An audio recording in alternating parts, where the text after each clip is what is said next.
দেশের মূল্যস্ফীতি কাঙ্ক্ষিত হারে কমেনি বলে মন্তব্য করেছে দাতা সংস্থা আইএমএফ।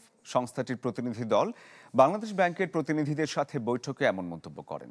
তাদের পরামর্শ, কাঙ্ক্ষিত হারে মূল্যস্ফীতি না কমা পর্যন্ত নীতি সুদ হার না কমানোর।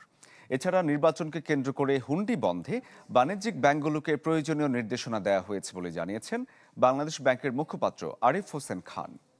যোগাযোগ রক্ষা করা হচ্ছে আইন শৃঙ্খলা রক্ষাকারী বাহিনীদের সাথেও। সাথে সাথে প্রবাসীদের ব্যাংকিং চ্যানেলে অর্থ প্রেরণের সচেতনতা গড়ে তোলার কাজ করছে বাংলাদেশ ব্যাংক।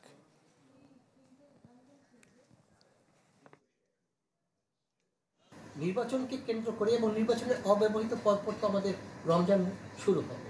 এই দুটো উৎসবকে কেন্দ্র করে ইনওয়ার্ড রেমিটেন্স যেগুলো দেশে আসবে, সেটা যে স্বাভাবিক যে রেমিটেন্স হচ্ছে সেই প্রবাহের যাতে বেশি হয় এবং সেটা যাতে অবশ্যই বৈধ চ্যানেলের মাধ্যমে হয়।